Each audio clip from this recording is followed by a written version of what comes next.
You are listening to Unified Through Chronic and Mental Illness with your hosts, Angie Roberts and Kimberly Murphy. Please be advised that some of the topics of this podcast can be triggering and sensitive in nature.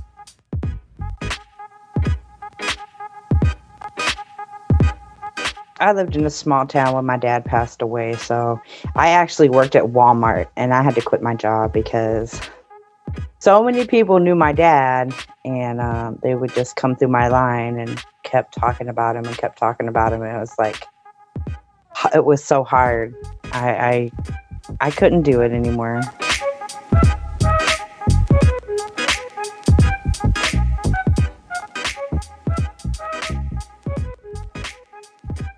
Hey everyone, welcome to Unified. Today's subject is grief, which is a difficult subject. Most people think about loss of loved ones. And with COVID and everything that's happening in the world right now, we thought it would be a really good time to talk about the importance of grieving.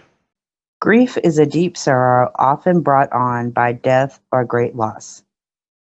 Psychology Today says not everyone goes through the 5 stages of grief. There's no timeline for feelings of pain after loss, nor is it possible not to suffer at all. They also say that there are 2 types of grief. Acute grief, which is a short-term grief, but it may return later. The second is intense or complicated grief. It happens to about 10 to 20% of mourners, and it may last months or years. They often feel like life has lost meaning. And interesting enough, I read on Good Therapy that there's also another type of grief, which is called disenfranchised grief, which basically means that the person's mourning is restricted. So it could be like society doesn't place importance on it, like if you lose a pet. Sometimes people are just like, well, it's just a cat, you know. Right. It could be something like if you are an adopted child, you grieve the loss of the parents you never knew you had, even if they're still alive, just the fact that you didn't have that experience in that relationship. It could also be something like a woman who has a miscarriage and she feels guilt and shame, so she doesn't tell other people about her loss. Right. Because sometimes women who have miscarriages feel like they're going to be blamed for it. Right. Yes. Yeah. And then just like certain relationships will receive more support than others. Like a coworker won't get the same support that a spouse will, obviously.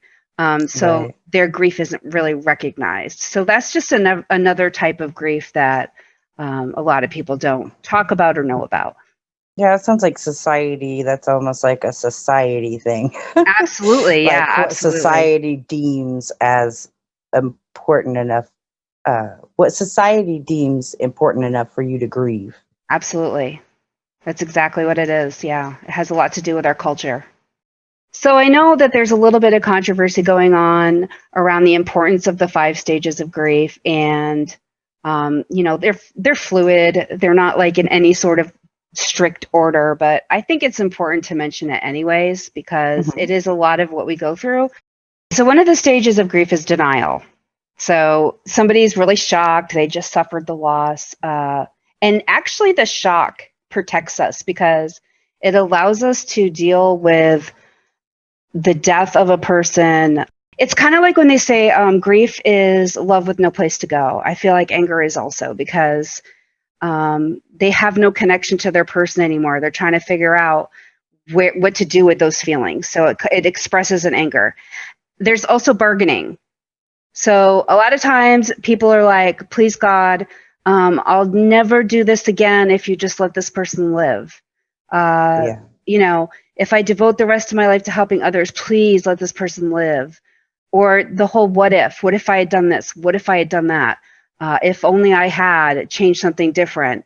And they call that the bargaining also, because we're replaying the whole thing in our minds and trying to find a way that it could have had a different outcome. Right. And then depression, because of course, this is pretty self-explanatory. We feel like this loss and this sadness is going to last forever. So people might question, how am I going to live my life without this person? And I'm just using a loss of a person as an example because it's one we can all relate to. How am I going to go on? How am I going to do the things that I used to do with that person, by myself or with someone else? Just depending on the relationship that you had, you're starting to realize that there's a huge change that you didn't want, and it's hard to deal with. Yeah. And then the last stage they say is acceptance, and this is, people think that acceptance means they're okay with it. That's not what it means, because most people don't ever feel okay that somebody's gone. They just accept the fact that it is what it is. It is what it is. They accept there that. There right. it is again. Exactly. It is what it is, and that's what it is. They're physically gone. This is the new reality. It's never going to be like it was before. This is a new normal, and it's something we have to learn to live with, and we get better with doing that over time. So that's really what acceptance means, which I find to be interesting, because I think, personally speaking, I think that's something that you don't necessarily master. It's just something you go through for the rest of your life with this person missing, depending on how close they were to you, Yeah, Yeah. And I think they're all fluid. But okay, so you said there's people debunking this. So what is the general consensus on that? Well, there was just a couple of things I read in Psychology Today.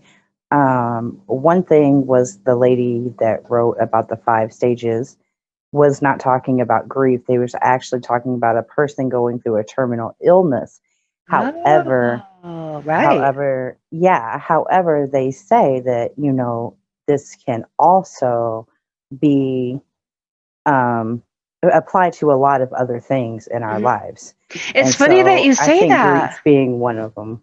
It's funny that you say that, because when I got diagnosed with lupus, I felt like I was like going through all the stages of grief, grieving my old person. I definitely, fibro. So I can see how that, illness. Yeah, I can see how this applies to people with chronic illness. Wow. I'm kind of stunned by that. Right. Yeah. And then they're trying to say that not everybody may go through every stage. Mm-hmm. So that it may not be true for everybody. So I think that it's not a lot of, negative debunking. It's just kind of saying where Expanding. It actually came from. Right. But it, a lot of things can. And I feel like it's true, because when I lost my father, I didn't go through all of this stuff. Right. And I was kind of feeling like, what's wrong with me? Because I didn't have all those feelings. Right. I mean, and then when my cat died, I cried every day for a year. So you just never know what is going to happen when you lose somebody you love. You really don't. Mm-hmm. And it does matter how close you are to the person and how, how much they were a part of your life. Right.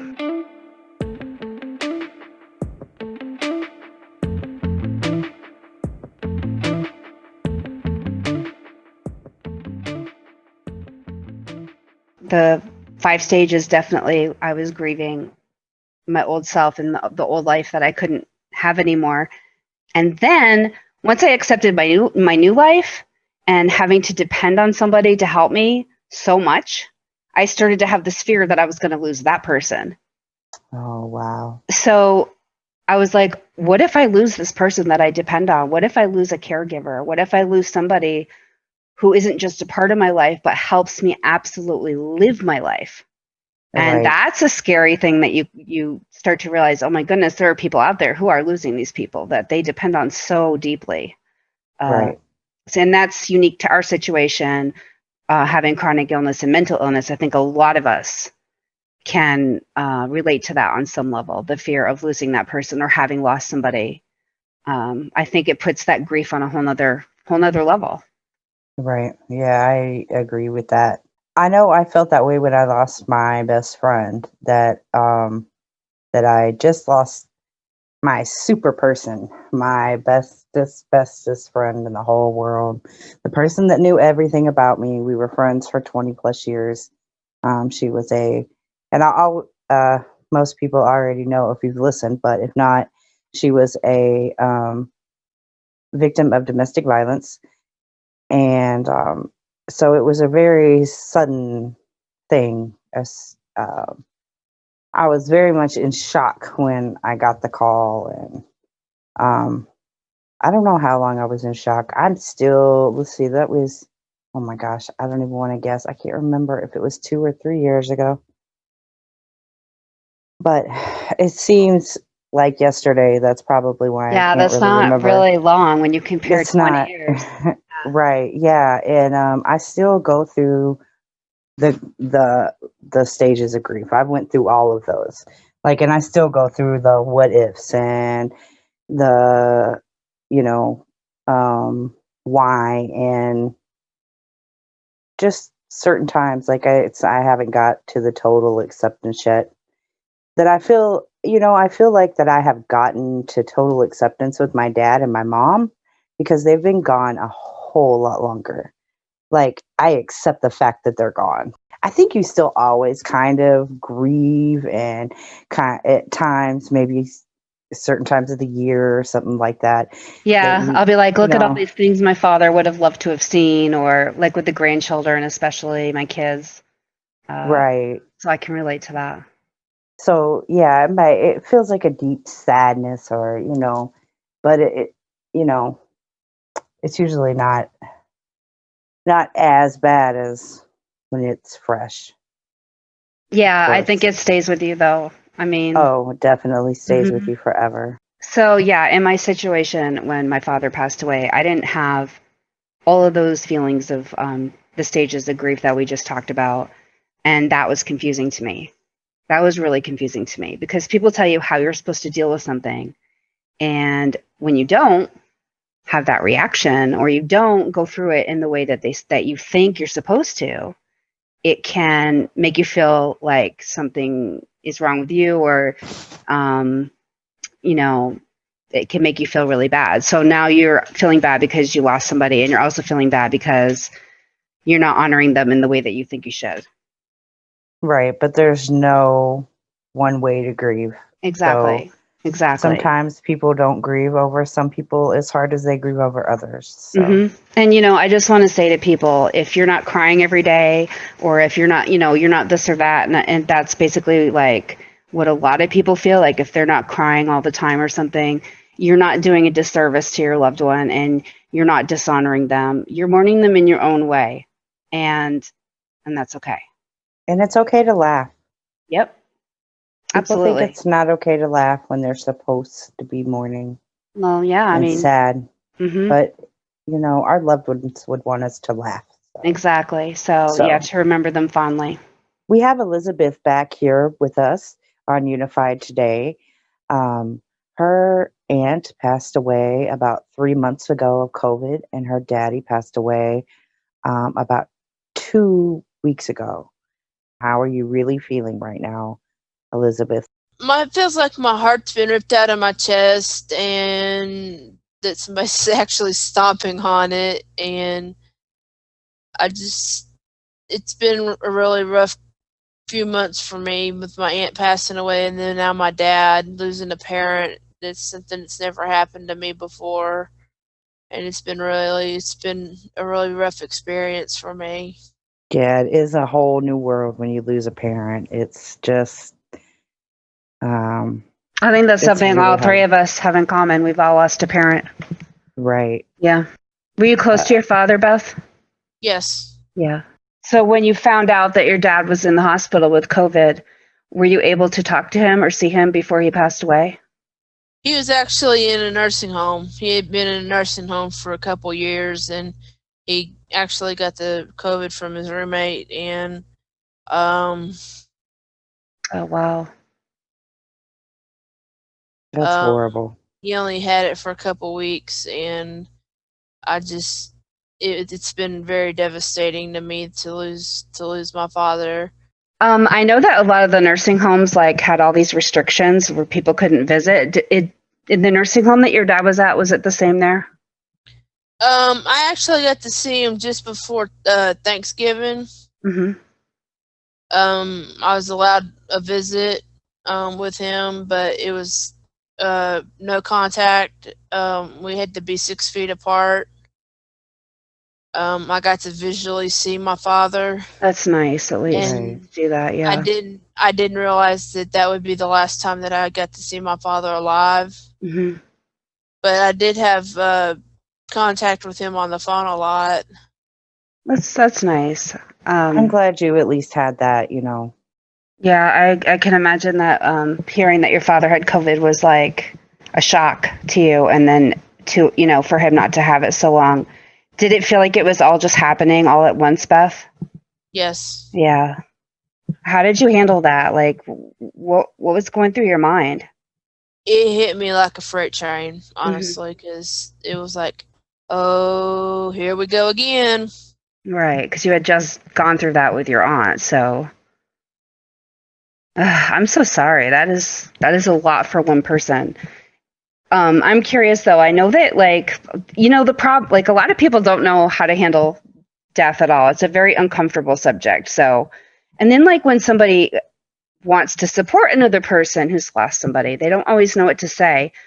Have you had an issue with people in your life not supporting you in a way that's helpful? Yes. What kinds of things do you think they could have done to make it easier for you? They could have been a little bit more sensitive. Mm-hmm. How Yeah. in what ways were they insensitive? Telling me that I should have gotten over it, basically. There's no timeline on grief. It takes everybody their own amount of time, and I think maybe it's always a part of you. I think It is. Yeah. That is one reason we wanted to do this podcast, is to bring some awareness to grief and how other people feel and how we can actually help other people and not make it worse and not be pushy and things like that. I think that Especially with COVID, happening and a lot of loss, unfortunately, this is a time that we all need to learn how to yes, help each other. right. So a lot of people have I was reading about like traditions, and like in the United States, we have wakes and we have funerals, and that's kind of how we say goodbye. Were you able to do any of that with your aunt and your dad? We had a small graveside service for my aunt, but my father requested that there not be a funeral. That's what's been the hardest part of all this, is not being able to say goodbye to my dad Yeah. before they did what they had to do to take care of his body. Mm-hmm. Right. Yeah, my dad was on a ventilator before he passed away, and so I didn't really get to say goodbye to him either. It was really hard. It was like all I wanted to do was say I love you one more time. That was kind of like how I've always felt, and it's always stuck with me. That's one of the things that's always kind of been hard for me when I get in my feelings about my parents. So, I really miss my dad. I was daddy's little girl. I'll always be daddy's little girl. I miss my aunt, and my aunt and I were talking about the day that my dad passed away. That I was talking to my aunt, and I said, when my dad got to heaven, my aunt that passed in October, she was at heaven and met my dad, and she was like, "What the hell are you doing here?" oh my gosh. That's funny. And we were both in tears. We laughed so hard we both started crying. It was too funny. Aw. My dad had both legs amputated a few years ago, and he couldn't walk, but my dad, he's walking again. Aw. Oh, Beth, yeah. I miss my dad. Yeah. I really miss my dad. Yeah. Yeah, grief over parents it is so hard. And then when things happen really fast and it's like a whirlwind, it's like I don't know that it's a different kind of grief. but it's definitely a different way you mourn. You know what I mean? It's a just 'cause- shock, yeah. Yeah, because at first you're in such a shock that your body has to wait to come out of that before you can even really start to grieve. When I lost my father, I lived in a different state. I had already moved away, and so I wasn't there either. I saw him like a couple of months before he passed away. I was able to go up and visit. But I'm not in the same town, so I don't have all those little reminders. I don't have the people that knew him, things like that. And I could imagine that would be really difficult. I lived in a small town when my dad passed away, so I actually worked at Walmart and I had to quit my job because so many people knew my dad, and they would just come through my line and kept talking about him and kept talking about him. And it was like, it was so hard. I couldn't do it anymore. My mom was saying that too. Like, she was really grateful to leave the town and move down here to be closer to us, because everywhere she went, that's all people said. How are you doing? Are you okay? And sometimes it's just too much. You know what I mean? When people are always asking you if you're okay, sometimes it's just heavy on you, I would imagine. I mean, my mom just couldn't handle that. It was too much for her. Yeah, after a while, it's just, it's when there's just so many people asking you all the time. It's just overwhelming. Especially in a small town, everybody knows each other, and, you can't get away from it, so. And the one question that people keep asking me, are you eating? Are you eating? Are you eating? And I'm like, yes, I'm eating. That's interesting. That's interesting, actually, because what do we do when someone loses someone? We bring them food. I wonder. Yeah. I wonder how that'll happen. I don't know. Somewhere down the line, it became a tradition. I think it's people's way too of saying, that they love you, Beth, because they just want to make sure you're taking care of yourself. Right. Yeah, I mean, I'm eating, I'm taking my meds, Angie and I remind each other, hey, are you taking your meds? Yeah, I think it's awesome. She told me that. I love that. We talked about that on our last podcast, actually. Yep. You're my medicine buddy. Can I have a medicine buddy? This is the buddy, guys. This is her. The buddy system. Right. It's a good system.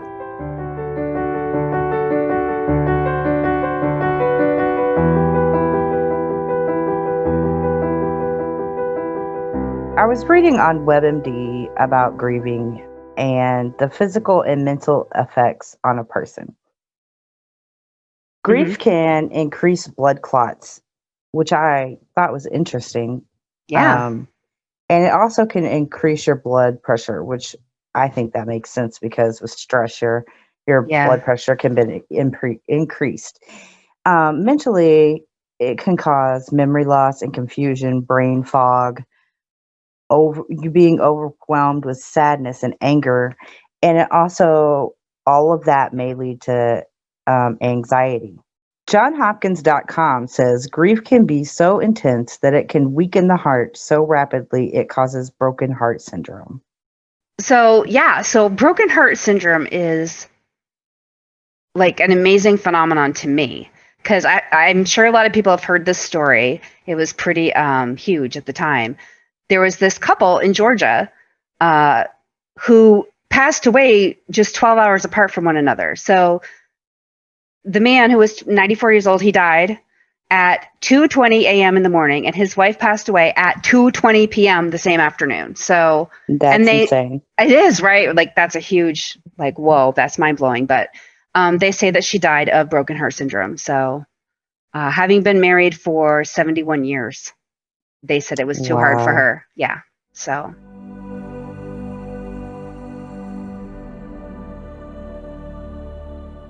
One type of therapy that has really helped me a lot, and it did help me with grief, is DBT. And there are many skills that they have, but a couple of the ones I want to mention are mindfulness.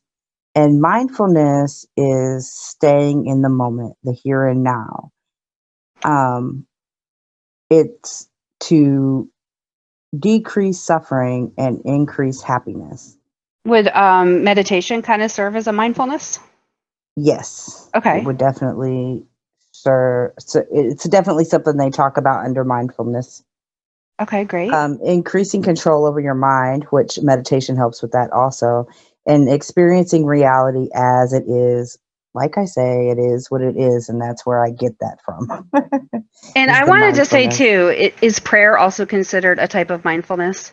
I'm not really sure because they try to steer away from any kind of certain religion or talking about anything other than a higher power. And Gotcha. that is usually when, I mean, but I guess, I mean, if you're sitting silent talking to your higher power, that is a type of meditation. Right. So I say yes.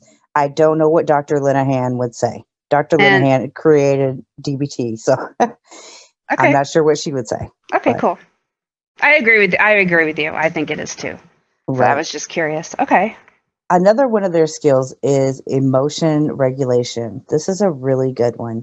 It's where you learn to understand and name your emotions as you feel them. It helps to decrease the frequency of unwanted emotions and it decreases emotional suffering. And I can say for both of these things that they have helped me incredibly. Learning to name my emotion as I felt it helped because sometimes I don't know what I'm feeling. So I have to really sit and think and name that emotion. That way I can figure out, oh, I'm anxious. So maybe I'm anxious because of this or this or this, or maybe I'm just having a really bad day and I need to take a PRN and that's why I'm grouchy. And this is why, you know what I mean? Right. So it, all leads back to understanding and naming your emotion so that you can figure out what's going on. Right. Being aware. That's good. Yes. One of the other things someone can do if they're really having a difficult time is just see a bereavement counselor. They might have DBT as one of their skills. And there's other things they can do as well to help people grieve the loss of loved ones or other personal losses, because it's not just limited to the death of a loved one. You can suffer grief from divorce, from chronic terminal illness, loss of a really long-term job, somebody you've been friends with forever. You're even like relationships where parents and children are no longer in each other's lives. So there are all these types of grief that a counselor can help you with that will tailor to your specific needs. The other thing I wanted to mention is the importance that pets play in like grief and recovery. I had this beautiful cat. She recently passed away, but I adopted her when I lost another one of my fur babies who I love so much, and I was grieving really hard. And she just used to come and sit with me and put her little paw on my arm and comfort me. So, and a lot of people are like, cats are pretty aloof, but they're not. And so, okay, you can look this up on the catniptimes.com.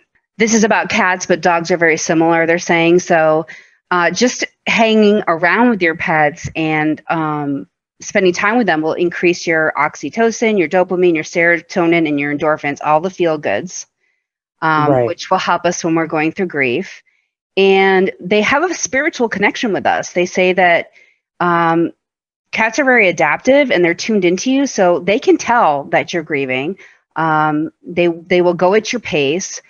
Their purring can lower your stress, ease anxiety, and lower your blood pressure, so that's cool. But I have to say, through my own experience, I really do feel that, and her name was Gracie, I really do feel that Gracie knew that I was mourning. I believe that she knew, and she would come over. If I was crying, she'd come over and put her paw gently on my arm and sit with me and wait until I was done crying. Like, it was so bizarre. Yeah. And so don't discount how much comfort your furry companions can give you. And then the last thing I wanted to mention was support groups. If you're going through a lot of grief, there are tons of support groups online, in person. And I did just want to shout out to healgrief.org. If you go there, there are so many resources. They can help you find exactly what you're looking for. So if you need some help, go to healgrief.org.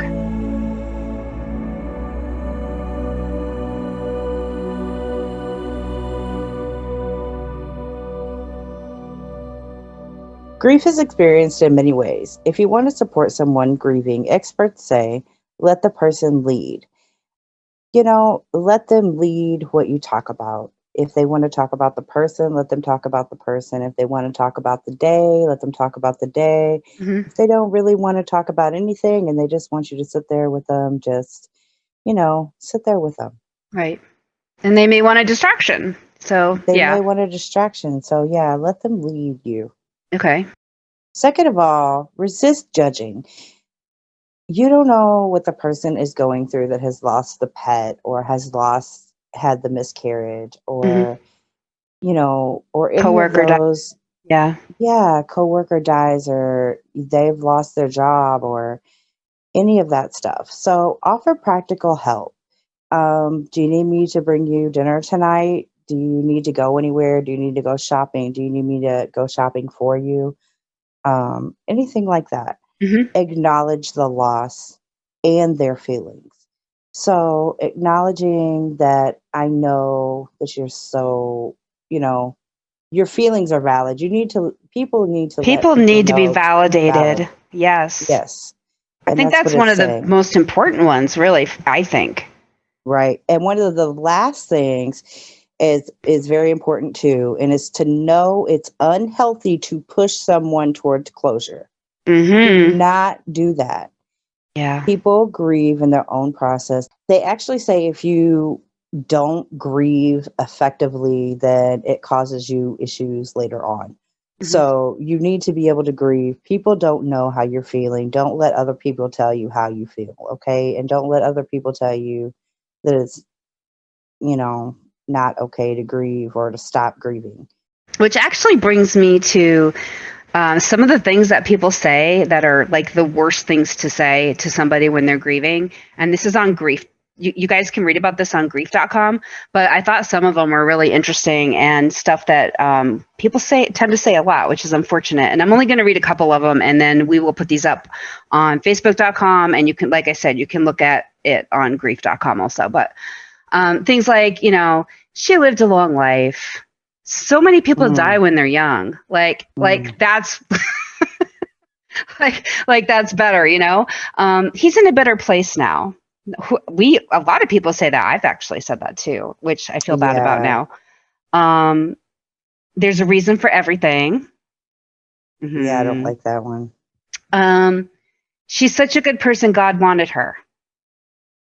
I know how you feel.